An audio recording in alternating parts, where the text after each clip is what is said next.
Redditors, what's the biggest bullet you've dodged in your life that you continue to thank the heavens for to this day? I dated a guy for almost a year, but he was abusive. I found out he cheated on me and he went to live with the other girl, much to my elation. I helped him pack. A few years later, I see him on the news. He killed his girlfriend, not the girl he was with when he left. They had a month-old baby together too. It was disturbing.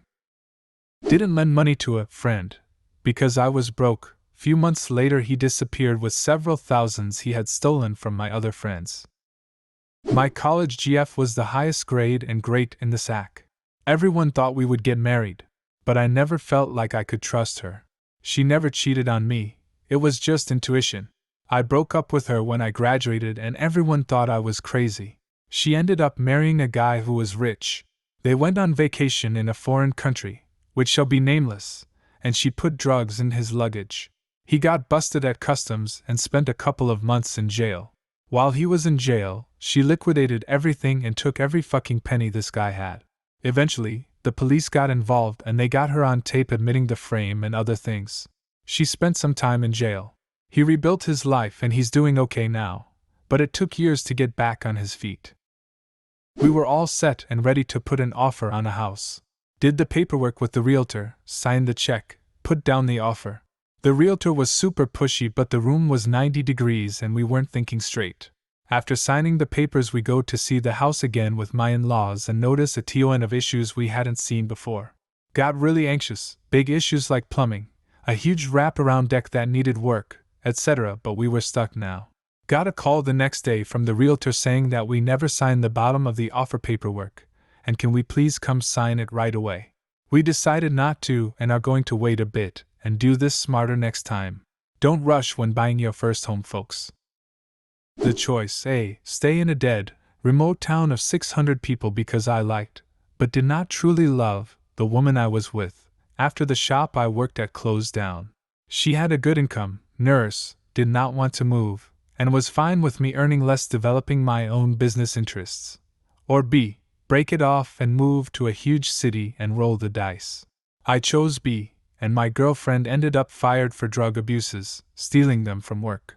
I never suspected she was doing that, but she was making bank on selling what she stole. And I had an awesome time in Montreal.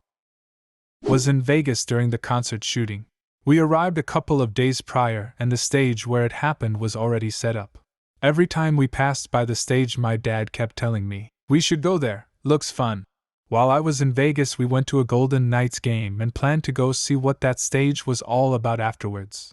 I was so tired during the game that I could barely keep my eyes open. My dad noticed and told me we would go to the hotel to sleep instead of the concert.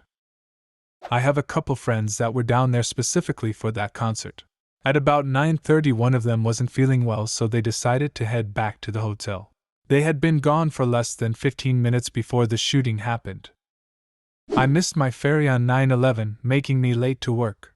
I saw the plane fly into the building from my next ferry. How did you deal with that? I do think I had some survivor's guilt after that. I definitely was drinking and being more reckless. I've got kids now though, and while I probably drink more than my fair share on weekends, I think I'm past it. Buying the wrong house. Put an offer on a house that needed some work. Offer was refused. House sold a year later for $100,000 less than my offer. Bullet dodged. The station nightclub fire occurred on the evening of February 20th, 2003, in United States, killing 100 people and injuring 230. I was invited to this concert. Backed out last minute. Lost my friend though. I once slipped on ice and into the street right after a truck went by. I had stopped to pick up my phone moments before. If that didn't happen, I'd be a flapjack right now. About 5 years ago, I was 3 days away from proposing to my ex when I caught her cheating. This Friday, I get to marry my best friend. I feel like the luckiest guy in the world. Wow, that's a good best friend. My friends would never let me marry them. Have you asked them nicely? Moved out of an apartment complex this year where I did not have renter's insurance. It burned down 4 days later. Renter's insurance is like $20 a month. Now I have renter's insurance now and won't ever be without it again.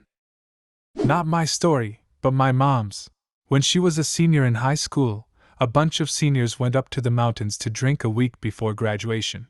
Someone's dad worked as a ranger, so we was able to secure the keys to everyone's cars so they couldn't drive drunk or anything reckless. Mom's best friends show up late in their topless Jeep. They drink and do a bunch of drugs and decide to go stump jumping in the Jeep. They drive up the path a bit, messed out of their minds, and my mom begs them to stop and wait for her while she pees. She hops out, goes to do her thing. Her friends leave her. She hikes back to camp and tells everyone, and so they go out looking for her 3 friends. Finds them the next morning, Jeep completely turned over, everyone dead. If my mom went with them, she would have died too. It absolutely messed her up, and she said she's never had a best friend since that, despite her being very social and a wonderful person. I hope my small bladder will save my life someday too. Was walking outside and thinking about how my class just went. Look down and another step in front of me is a completely uncovered, open, unprotected manhole. I'm certain if I'd have maintained my path, I'd have fallen into it. I dated a girl for about 3 years. I decided to leave because I thought she was gonna get me in trouble. Turns out I was right. We were teenagers and experimenting with drugs. Anyways, she wasn't happy about me leaving and reported me to the police for giving her drugs. A good lawyer and 18 months of probation saved me from doing 5 in prison for distribution. The bullet hit you partially, but you are still alive. My appendix exploded. One hospital rejected me and told me to go home and use some low-key painkillers. Got driven to another hospital, immediately rushed for an operation. If I spent another day at home, I would have died. So lucky but so shook. I dated a girl in high school who was super Christian and very much into purity culture. Every conversation we had somehow wound up back at how she wasn't going to have sex until marriage. I was extremely lonely, and was just happy to have someone who said they cared about me, so I didn't mind. She dumped me our freshman year of college. About a month later, one of her friends called me and wants to talk. I'm glad she did because it gave me some closure. As it turned out, my now ex was getting spit roasted on the regular by most of the cooks at her job, plus her boss and many others. Turns out she was dating me to maintain her country Christian girl image. I hadn't talked to her since we broke up. Now she's a single mom who works as a waitress and sells MLM crap while posting about how much she loves Jesus. There was a bad windstorm in 2008 in Cincinnati, Ohio that came from a hurricane.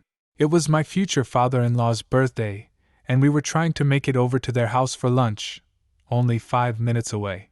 The main road is blocked by police cars as the trees and power lines had fallen. No worries, I'll take the back way. I started to go but heard a creaking sound. A 25-foot-plus tree fell with the trunk perpendicular to where me and my now wife were sitting, covering all windows with branches. We crawl out of the car and notice the tree itself is only being held up by stretched-out power lines. If those power lines wouldn't have held the tree, we would have been crushed without a doubt. We just celebrated our 9th wedding anniversary and have 4 beautiful children, but it all could have ended that day. Do you have a similar story? Leave a comment and subscribe to the channel if you want to see more videos like this one.